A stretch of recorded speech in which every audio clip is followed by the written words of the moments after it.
আগামী ডিসেম্বরের মধ্যেই হতে হবে জাতীয় নির্বাচন। বিএনপির তারুণ্যের সমাবেশে তারেক রহমান। সংস্কার নিয়ে সময়ক্ষেপণের আড়ালে ভিন্ন উদ্দেশ্য থাকার অভিযোগ।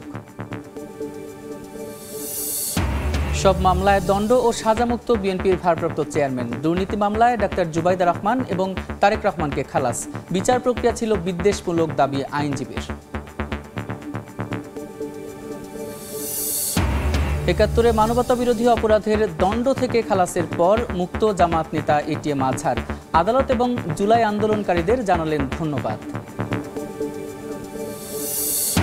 সীমান্তে আবারও কুশিন। সিলেট ও সুনামগঞ্জ দিয়ে ৮২ জনকে পাঠালো বিএসএফ।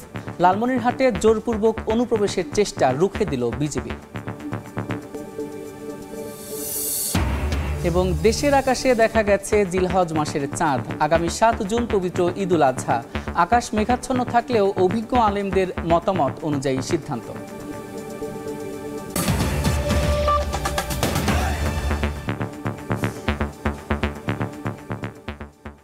জনপদের সময়ের সঙ্গে আছি আমি সাদিক হাসান ইমন।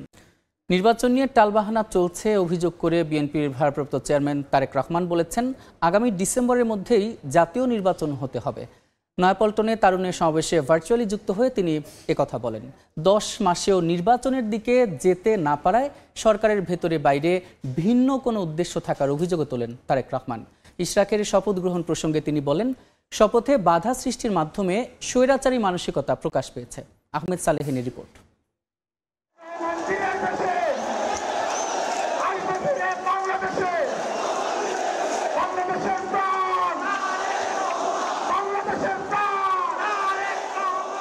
তরুণদের হাতে জাতীয় পতাকা, স্লোগানে ঐক্যের ডাক, মিছিলে অধিকার প্রতিষ্ঠার আহ্বান। রাজনৈতিক অধিকার প্রতিষ্ঠার দাবিতে নয়াপল্টনে এক হয়েছে তরুণ সমাজ। বিএনপির ৩ অঙ্গ সহযোগী সংগঠন যুবদল, স্বেচ্ছাসেবক দল ও ছাত্রদলের উদ্যোগে ৩টি বিভাগের পর ঢাকায় তারুণ্যের সমাবেশের আয়োজন করা হয়। বুধবার বিকেল ৩টায় আনুষ্ঠানিকতা শুরুর কথা থাকলেও সকাল থেকে ঢল নামে দলের কেন্দ্রীয় কার্যালয়ের সামনে। লাখো তরুণের উপস্থিতিতে জনসমুদ্র পরিণত হয় নয়াপল্টন। সমাবেশে যোগ দিয়ে বিএনপির কেন্দ্রীয় নেতারা বলেন, সংস্কার কিংবা বিচারের কথা বলে নির্বাচনের রোডম্যাপ পেছানোর সুযোগ নেই। নির্বাচন বিলম্বিত হলে তরুণরাই তার জবাব দেবে বলে হুঁশিয়ারি করেন তারা। আমরা নির্বাচনের রোডম্যাপ চেয়েছিলাম, আমরা কারো পদত্যাগ চাইনি। পদত্যাগের নাটক দেখেছে বাংলাদেশের মানুষ। নির্বাচন নিয়ে হেলাফেলা করা চলবে না। ওই সংস্কারের কথা বলে নির্বাচনের রোডম্যাপ পিছানো যাওয়ার কোন সুযোগ নাই। এই তরুণরা জবাব দেবে, সেই নির্বাচন যদি বিলম্বিত করা হয়। এই সরকারের মাথা থেকে পতন হয়েছে, নিজ পর্যন্ত পড়ে গেছে। এই সরকার যদি এইভাবে চালায়, আরো আমি যা কিছু করেছে তার থেকে অনেক বেশি কিছু হয়ে যাবে। সমাবেশে ভার্চুয়ালি অংশ নিয়ে বিএনপির ভারপ্রাপ্ত চেয়ারম্যান তারেক রহমান বলেন, গত ১০ মাসে অন্তর্বর্তী সরকার নির্বাচনের ব্যবস্থা করতে ব্যর্থ হয়েছে। সংস্কারের নামে নির্বাচন নিয়ে টালবাহানা চলছে উল্লেখ করে তিনি বলেন, এই সরকারের ভেতরেও বাইরে নির্বাচন নিয়ে ভিন্ন কোনো উদ্দেশ্য আছে। কথিত অল্প সংস্কার আর বেশি সংস্কারের অভিনব শর্তের আবর্তে ঘুরপাক খাচ্ছে আগামী জাতীয় নির্বাচনের ভবিষ্যৎ। এরই ভিতরে জনগণ বিশ্বাস করতে শুরু করেছে, সংস্কার নিয়ে সময়ক্ষেপণের আড়ালে অন্তর্বর্তীকালীন সরকারের ভেতরে এবং বাইরে কারো কারো মনে হয় কিছু ভিন্ন উদ্দেশ্য রয়েছে। অতীতেই বাংলাদেশেই রেকর্ড রয়েছে ৩ মাসের মধ্যে জাতীয় নির্বাচন অনুষ্ঠিত করা সম্ভব, কিন্তু আজ আমরা দেখছি ১০ মাস পার হয়ে গেল, অন্তর্বর্তীকালীন সরকার নির্বাচনের দিনক্ষণ ঘোষণা করছে না। ইশরাকের শপথ গ্রহণের বাধা সৃষ্টি করার মাধ্যমে স্বৈরাচারী মানসিকতার বহিঃপ্রকাশ ঘটেছে মন্তব্য করে তারেক রহমান বলেন, সরকারের উচিত দেশে দ্রুত আইনের শাসন প্রতিষ্ঠা করা। তারেক রহমান সাফ জানিয়ে দেন, ডিসেম্বরে নির্বাচন হতেই হবে। অন্তর্বর্তীকালীন সরকারের প্রতি আহ্বান, আগামী ডিসেম্বরের মধ্যেই জাতীয় নির্বাচন অনুষ্ঠিত হতে হবে। আবারও আমরা বলতে চাই, আগামী ডিসেম্বরের মধ্যেও জাতীয় নির্বাচন অনুষ্ঠিত হবে। নতুন প্রজন্মের প্রিয় ভাই বোনেরা, আগামী ডিসেম্বরের মধ্যে আপনারা জাতীয় নির্বাচন অনুষ্ঠান যাতে অনুষ্ঠিত হয় তার প্রস্তুতি নিতে শুরু করুন। বাংলাদেশ কারো অধীনে নয় জানিয়ে তারেক রহমান বলেন, দিল্লি, পিন্ডি কিংবা অন্য কোনো দেশ নয়, সবার আগে বাংলাদেশ। দিল্লি নয়, পিন্ডি নয়, নয় অন্য কোনো দেশ, সবার আগে বাংলাদেশ। দেশের 1/3 ভোটার তরুণ, আর এই তরুণরা তাদের ভোটাধিকার প্রয়োগের মাধ্যমে তারা তাদের রাজনৈতিক অধিকার প্রতিষ্ঠা করতে চান। আর বিএনপি নেতারা বলছেন, তরুণদের আকাঙ্ক্ষা পূরণের জন্য বর্তমান সরকারকে একটি নির্বাচনের সুনির্দিষ্ট রোডম্যাপ ঘোষণা করতে হবে। আর সেই নির্বাচনে আগামীর সরকার যে পরিচালিত হবে তারা তরুণদের মতামতকে প্রাধান্য দিয়ে দেশ পরিচালনা করবেন। আহমেদ সালেহীন, সময় সংবাদ, ঢাকা। সব মামলায় দণ্ড এবং সাজামুক্ত হলেন বিএনপির ভারপ্রাপ্ত চেয়ারম্যান তারেক রহমান। বুধবার দুর্নীতি সবশেষ মামলা থেকেও খালাস পেয়েছেন তিনি। এদিন মামলামুক্ত হন তারেক রহমানের স্ত্রী ডাক্তার জুবাইদা রহমানও। রায়ের পর্যবেক্ষণে হাইকোর্ট বলেন, মামলা এবং বিচার প্রক্রিয়া ছিল বিদ্বেষমূলক। 17 বছর নির্বাসিত জীবন কাটিয়ে 6 মে দেশে ফিরেই আইনি লড়াই শুরু করেন ডাক্তার জুবাইদা রহমান। জ্ঞাত আয় বহির্ভূত সম্পদ অর্জনের মামলায় 3 বছরের কারাদণ্ডের রায়ের বিরুদ্ধে উচ্চ আদালতে খালাস চেয়ে আপিল করেন তিনি, যার শুনানি শেষ হয় সোমবার। বুধবার সিদ্ধান্ত জানান হাইকোর্ট। হাইকোর্ট তার রায়ে ডাক্তার জুবাইদাকে দেয়া 3 বছরের সাজা বাতিল করেছেন। মামলা এবং বিচার প্রক্রিয়া বিদ্বেষমূলক হওয়ায় আপিল না করেও খালাসের সুবিধা পাবেন তারেক রহমানও। এর মধ্য দিয়ে মামলামুক্ত হলেন বিএনপির ভারপ্রাপ্ত চেয়ারম্যান। আমরা দাবি করেছি যে এই যেই মামলা আপনি শুনছেন মাননীয় আদালত, এটাও আপনার malicious prosecution because without any basis, কোনো ধরনের কোনো সারবত্তা না থাকা সত্ত্বেও যখন মামলা তাদের বিরুদ্ধে হয়েছে এবং সাজা দেওয়া হয়েছে, এটাও ম্যালিসিয়াস প্রসিকিউশন বলা যায়। জুবাইদার আইনজীবী বলছেন, এ রায়ে প্রমাণিত হয়েছে বাংলাদেশ ছাড়া জিয়া পরিবারের কোনো ঠিকানা নেই। মামলায় খালাসের মাধ্যমে এটা আবার প্রতিষ্ঠিত হলো যে বাংলাদেশ, এই ম্যাডাম খালেদা জিয়া বা জিয়া পরিবারের বাংলাদেশের বাইরে কোনো ঠিকানা নাই। ত্রুটিপূর্ণ মামলা, বিচারের নানা অসঙ্গতির বিষয়টি স্বীকার করেন দুদকের আইনজীবীও। 82 সালে তারেক রহমান বা তার ওয়াইফ দুজনেই আমার ধারণা যে স্কুল স্টুডেন্ট ছিলেন। তো সম্পদের মামলা স্কুল স্টুডেন্টদের বিরুদ্ধে এটা একটা গোড়ায় গলদ করে ফেলেছে, এর ব্যাখ্যা দেওয়া খুব কঠিন। 2023 সালের আগস্টে জ্ঞাত আয় বহির্ভূত সম্পদ অর্জনের মামলায় বিএনপির ভারপ্রাপ্ত চেয়ারম্যান তারেক রহমানকে 9 বছর এবং তার স্ত্রী ডাক্তার জুবাইদা রহমানের 3 বছরের কারাদণ্ডের রায় দেন আদালত। আফজাল হোসেন, সময় সংবাদ, ঢাকা। 71-এ মানবতা বিরোধী অপরাধে মৃত্যুদণ্ড থেকে খালাস পেয়ে মুক্ত হলেন জামাত নেতা এটিএম আজহারুল ইসলাম। সকালে বাংলাদেশ মেডিকেল বিশ্ববিদ্যালয় থেকে মুক্তির পর শাহবাগে তাকে শুভেচ্ছা জানান দলটির নেতাকর্মীরা। এ সময় আদালত এবং জুলাই আন্দোলনকারীদের ধন্যবাদ জানান আজহার। জামাত নেতাদের জুডিশিয়াল কিলিং করা হয়েছে অভিযোগ করে জড়িতদের বিচারের দাবি তোলেন তারা। জুলাই হত্যায় জড়িতদের বিচার দাবিতে সবাইকে ঐক্যবদ্ধ থাকার আহ্বান জানান জামাত আমির। 71-এ মানবতা বিরোধী অপরাধের মামলায় গ্রেপ্তারের পর প্রায় 13 বছর ধরে ছিলেন কারাগারে। আদালতে দেয়া মৃত্যুদণ্ডের রায়ের পর কন্ডেম সেলে কাটছিল জীবন। তবে জুলাই গণ অভ্যুত্থানের পর আদালতের রায়ে নতুন জীবন ফিরে পেলেন জামায়াত নেতা এটিএম আজহারুল ইসলাম। মঙ্গলবার আপিল বিভাগের খালাসের রায়ের পর বুধবার সকালে বাংলাদেশ মেডিকেল বিশ্ববিদ্যালয় থেকে মুক্তি পেলেন তিনি। মুক্তির পর দলের সাবেক ভারপ্রাপ্ত সেক্রেটারি জেনারেলকে নিয়ে শাহবাগ মোড়ে তৈরি সংবর্ধনা মঞ্চে ওঠেন জামায়াত আমির। এ সময় উচ্ছ্বাস প্রকাশ করেন দলটির নেতাকর্মীরা। প্রতিক্রিয়ায় আবেগ আপ্লুত হয়ে আদালত ও জুলাই আন্দোলনকারীদের ধন্যবাদ জানান এটিএম আজহার। জামায়াত নেতাদের জুডিশিয়াল কিলিং করা হয়েছে জানিয়ে জড়িতদের বিচার দাবি করেন। আমি এখন মুক্ত, আমি এখন স্বাধীন, এটা স্বাধীন দেশে আমি স্বাধীন নাগরিক একজন। আমাদের মহামান্য আদালতকে ধন্যবাদ জানাইতে চাই, যাদের কারণে আজকে মুক্ত হওয়ার সুযোগ পেয়েছি। সেই 36শে জুলাই অর্থাৎ 5ই আগস্টের মহা বিপ্লবী নায়কদের জন্য আমি ধন্যবাদ জানাতে চাই। জুলাই হত্যায় জড়িতদের বিচার দাবিতে সবাইকে ঐক্যবদ্ধ থাকার আহ্বান জানান জামায়াত আমির। আমরা এক থাকব, জাতির প্রয়োজনে এক পথে হাঁটব এবং জাতির প্রয়োজনে সমস্ত ষড়যন্ত্র মোকাবেলা করে সামনে ইনশাআল্লাহ এগিয়ে যাব। 71-এর মানবতা বিরোধী অপরাধের মামলায় মৃত্যুদণ্ড থেকে খালাসের রায় পাওয়া এটি প্রথম কোনো মামলা। শফিকুজ্জামান রুবেল, সময় সংবাদ, ঢাকা। ভালো নেতা খুঁজতে হলে বিবেকবান ভোটার হতে হবে। নইলে দেশ আবারও অন্ধকারের পথে যাবে বলে মন্তব্য করেছেন এনসিপি নেতা সার্জিস আলম। সকালে দিনাজপুরের বিরলের বকুলতলা মোড়ে গণসংযোগ এবং পথসভায় কথা বলেন দলটির উত্তরাঞ্চলের মুখ্য সংগঠক। বলেন, স্বৈরাচারী শেখ হাসিনা দেশের সব ব্যবস্থাকে ধ্বংস করেছিল। চাঁদাবাজ দখলদার সিন্ডিকেট মুক্ত দেশ গড়তে এবার সবাইকে ঐক্যবদ্ধ থাকার আহ্বান জানান সার্জিস আলম।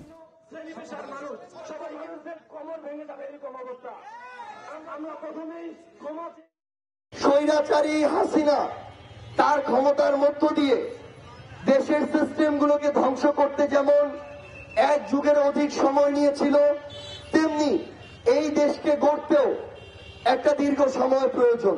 এই জন্য যারা সুযোগ সন্ধানী, অসৎ, চাঁদাবাজ, সিন্ডিকেটধারী, দখলদার, তাদেরকে পরিত্যাগ করার এখন উপযুক্ত সময়। অন্ধ ভক্ত ভোটার সমর্থক আগামীর বাংলাদেশের জন্য ভালো কিছু বয়ে আনবে না। ভালো যদি নেতা খুঁজেন, তার আগে ভালো ভোটার হতে হবে। দেশে আগামী ৭ জুন উদযাপিত হবে পবিত্র ঈদুল আজহা। বুধবার ইসলামিক ফাউন্ডেশনের সভা কক্ষে জাতীয় চাঁদ দেখা কমিটির এক সভা শেষে ধর্ম উপদেষ্টা আফম খালিদ হোসেন বলেন, দেশের ৮টি জেলার আকাশে পবিত্র জিলহজ মাসের চাঁদ দেখা গেছে। আকাশ মেঘাচ্ছন্ন থাকলেও স্থানীয় প্রশাসন, আবহাওয়া অধিদপ্তর এবং অভিজ্ঞ আলেমদের মতামত অনুযায়ী ঈদ উদযাপনের সিদ্ধান্ত হয়েছে। পরে দোয়া এবং মোনাজাতের মাধ্যমে শেষ হয় সভা। সবশেষে দেশবাসীকে ঈদের অগ্রিম শুভেচ্ছা জানান উপদেষ্টা।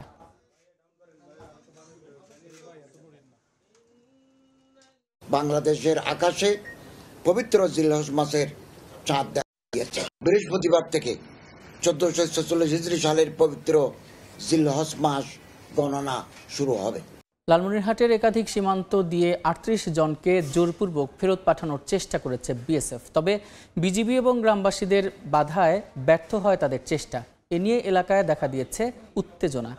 অন্যদিকে ১.৫ ঘন্টার ব্যবধানে সিলেট এবং সুনামগঞ্জ সীমান্ত দিয়ে ৮২ জনকে বাংলাদেশে পাঠিয়েছে বিএসএফ। সীমান্তে প্রায় প্রতিদিনই ঘটছে ভারতের পুশিং, তবে প্রতিরোধে সচেষ্ট রয়েছে বিজিবি ও স্থানীয়রা। বুধবার ভোরে লালমনিরহাটের আদিতমারি দুর্গাপুরের চওড়াটারি সীমান্ত দিয়ে ১৩ জন, হাতিবান্ধার বনচৌকি দিয়ে ৬ জন এবং পাটগ্রামের আমবাড়ি, পচাভান্ডার ও ধবলগুড়ি সীমান্ত দিয়ে ১৯ জনকে একযোগে পুশিনের চেষ্টা চালায় বিএসএফ, কিন্তু তাদের প্রচেষ্টা রুখে দেয় বিজিবি ও গ্রামবাসী। আমরা ওদেরকে আটকানোর পর বিজিবিদেরকে খবর দিই, খবর দেওয়ার পর ওরা এখন ভারত মাঝখানে মাঝামাঝিতে অবস্থান করতে। বাংলাদেশের লোক টের পাওয়া আর কি ভিতরে ঢুকাইতে পারে নাই, তারপরেও একটা লোক ঢুকছে নাকি ধরছে, আসতেছে, ওটাকে নিয়ে আসতেছে। বিজিবি জানায়, কাঁটাতারের গেট খুলে বাংলাদেশে পুশিনের চেষ্টা করার লোকজন ভারতের আসামের বাসিন্দা। এই ঘটনায় বিএসএফকে পতাকা বৈঠকের আহ্বান জানানো হয়েছে। অন্যদিকে মঙ্গলবার মধ্যরাতে সিলেটের জৈন্তাপুরের মোকামপুঞ্জি সীমান্ত দিয়ে প্রথমে ৩২ জনকে ঠেলে পাঠায় বিএসএফ। খবর পেয়ে তাদের আটক করে বিজিবি। এর কিছুক্ষণ পরেই মিনাটিল সীমান্তে ২০ জন, জকিগঞ্জে ১২ জন এবং সুনামগঞ্জের নোয়াকোট দিয়ে ১৬ জনকে পুশিন করা হয়। প্রাথমিক জিজ্ঞাসাবাদ শেষে আটককৃতদের পুলিশে সোপর্দ করার কথা জানায় বিজিবি। এদের মধ্যে কুড়িগ্রামের ৫৫ জন, যশোরের ৯ জন এবং বাগেরহাটের ৪ জন রয়েছেন। ফাহারিয়া ফারজানা, সময় সংবাদ। জনপদের সময় আরও থাকছে। ছোট বড় গরুতে ভরপুর বিভিন্ন জেলার কোরবানির পশুর হাট, এখনও জমেনি বেচা কেনা। দাম বেশি বলছেন ক্রেতারা, গোখাদ্যের চড়া দরের দোহাই বিক্রেতাদের। রংপুর মেডিকেল কলেজ হাসপাতালের মর্গ থেকে মৃতদেহের চোখ চুরির অভিযোগ তুলেছেন স্বজনরা। জমি নিয়ে বিরোধের জেরে প্রতিপক্ষের হামলায় আহত হয়ে চিকিৎসাধীন অবস্থায় মৃত্যু হয় ওর ব্যক্তির। স্বজনরা বলছেন, হাসপাতালের মর্গ থেকে ওই ব্যক্তির চোখ চুরি হয়েছে। এ নিয়ে তদন্ত হবে বলে জানিয়েছে হাসপাতাল কর্তৃপক্ষ। জমিজমা নিয়ে বিরোধের জেরে গুরুতর আহত হয়ে রংপুরের বলিরহাটের বাসিন্দা মাসুম আলী ভর্তি হন রংপুর মেডিকেল কলেজ হাসপাতালে। মঙ্গলবার চিকিৎসাধীন অবস্থায় মারা যান তিনি। এরপর মরদেহ রাখা হয় হাসপাতালটির মর্গে। বুধবার দুপুরে পোস্টমর্টমের জন্য মর্গ থেকে মরদেহ বের করার সময় স্বজনরা মাসুমের 2 চোখই উপড়ানো অবস্থায় দেখতে পান। এ সময় অভিযোগ করেন চোখ চুরির। মর্গে রেখে দিয়েছিলাম লাশটাকে, আজকে মর্গে থেকে লাশ বের করার পর দেখতেছি তার 2টা চোখ পুরো উঠাই নেওয়া হয়েছে। মেডিকেলে একটা লাশ সুরক্ষার জন্য রাখলাম, সেটা যদি সুরক্ষায় থাকলো না তাহলে আমাদের এই লাশ এখানে রেখে কি লাভ হইলো। তবে সুরতহালের সময় ওই ব্যক্তির 2 চোখই ঠিক ছিল বলে জানায় পুলিশ। কালকে এই লাশ সুরতহাল করছে, আমি স্বাভাবিক ছিল। আজকে এখন এসে দেখি যে পোস্টমর্টম করবে, আমার পুলিশ আসছে, আগে আসছে, আসে দেখে যে দুইটা চোখই নেই। বিষয়টি তদন্ত করে ব্যবস্থা নেওয়ার কথা জানিয়েছে হাসপাতাল কর্তৃপক্ষ। এই বিষয়ে আমরা অবশ্যই সুষ্ঠু তদন্তের মাধ্যমে পরবর্তীতে আমরা এই জিনিসটা আপনাদেরকে ভালোভাবে আমরা বলতে পারবো যে কি কারণে এটা হলো। মৃতদেহ সংরক্ষণে আধুনিক ব্যবস্থা না থাকায় মাঝে মধ্যেই মর্গে রাখা মরদেহ বিভিন্নভাবে ক্ষতিগ্রস্ত হয় বলে জানিয়েছেন সংশ্লিষ্টরা। আব্দুর রশিদ জীবন, সময় সংবাদ, রংপুর। রাজশাহী বিশ্ববিদ্যালয়ে গণতান্ত্রিক বামপন্থী ছাত্র জোট এবং শাহবাগ বিরোধী ঐক্যর মধ্যে সংঘর্ষের ঘটনায় পাল্টাপাল্টি সংবাদ সম্মেলন করেছে সংগঠন দুটি। ক্যাম্পাসের পরিবহন চত্বরে সংবাদ সম্মেলনে হামলার ঘটনায় একে অপরকে দায়ী করেন। শুরুতে শাহবাগ বিরোধী ঐক্যর সদস্যরা জানান, শাহবাগীদের বিচার দাবিতে তাদের বিক্ষোভ কর্মসূচিতে শুরুতে বিনা উস্কানিতে বামপন্থী ছাত্র সংগঠনের নেতাকর্মীরা ইট পাটকেল নিক্ষেপ করে। অপরদিকে শাহবাগ বিরোধীদের শিবির আখ্যা দিয়ে শুরুতে তারা হামলা চালিয়েছেন দাবি করেছেন গণতান্ত্রিক বাম ছাত্র জোটের নেতাকর্মীরা।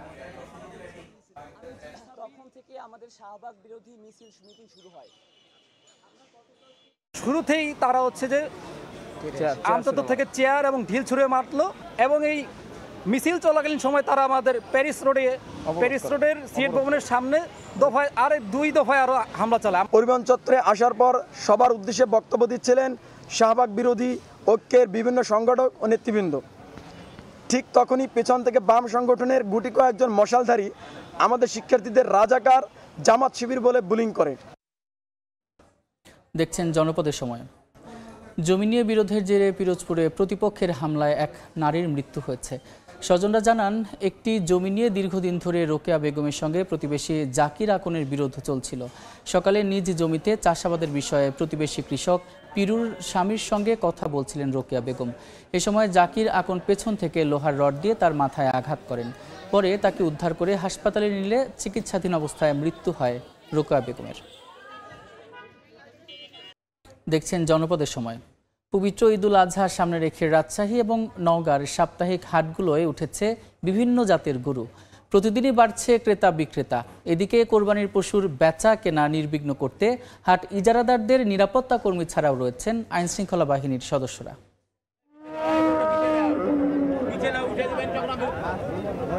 আর 2-1 দিন পর থেকে শুরু হবে কোরবানির পশুর হাট। তবে দেশের বিভিন্ন জেলায় এরই মধ্যে জমে উঠেছে সাপ্তাহিক হাটগুলো। ঈদুল আজহাকে সামনে রেখে রাজশাহী ও নওগাঁর সাপ্তাহিক হাটে উঠেছে দেশি বিদেশি নানা জাতের গরু। সকাল থেকেই আশেপাশের খামারিরা তাদের লালন পালন করা পশু হাটে তোলেন বিক্রির জন্য। মাঝারি আকারের গরু বেশি পছন্দ ক্রেতাদের। তবে হাটে কোরবানির পশুর পর্যাপ্ত সরবরাহ থাকলেও ক্রেতার উপস্থিতি কিছুটা কম। দাম তো চাইছে আমরা 1,52,000, দাম বলছে আপনার 1,25,000, 30।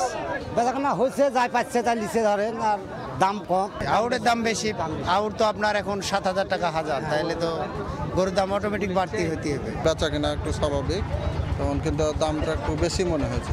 এদিকে কোরবানির পশুর বেচাকেনা নির্বিঘ্ন করতে হাট ইজারাদারদের নিরাপত্তা কর্মী ছাড়াও রয়েছে আইনশৃঙ্খলা বাহিনীর সদস্যরা।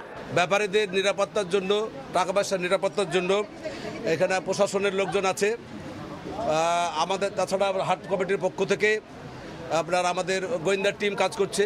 রাজশাহীতে এবার 3,81,000 কোরবানির পশুর চাহিদার বিপরীতে পশু রয়েছে 4,73,000। আর নওগাঁ জেলায় এবার কোরবানির পশুর চাহিদা রয়েছে 3,80,000। কনক আজাদ, সময় সংবাদ। জনপদের সময়ের শীর্ষ সংবাদগুলো জানিয়ে দিচ্ছে আরেকবার। আগামী ডিসেম্বরের মধ্যেই হতে হবে জাতীয় নির্বাচন। বিএনপির তারুণ্যের সমাবেশে তারেক রহমান। সংস্কার নিয়ে সময়ক্ষেপণের আড়ালে ভিন্ন উদ্দেশ্য থাকার অভিযোগ। সব মামলায় দণ্ড ও সাজামুক্ত বিএনপির ভারপ্রাপ্ত চেয়ারম্যান। দুর্নীতি মামলায় ডাক্তার জুবাইদা ও তারেক রহমানকে খালাস। বিচার প্রক্রিয়া ছিল বিদ্বেষমূলক, দাবি আইনজীবীর। এবং 71-এ মানবতা বিরোধী অপরাধের দণ্ড থেকে খালাসের পর মুক্ত জামায়াত নেতা এটিএম আজহার। আদালত এবং জুলাই আন্দোলনকারীদের জানালেন ধন্যবাদ।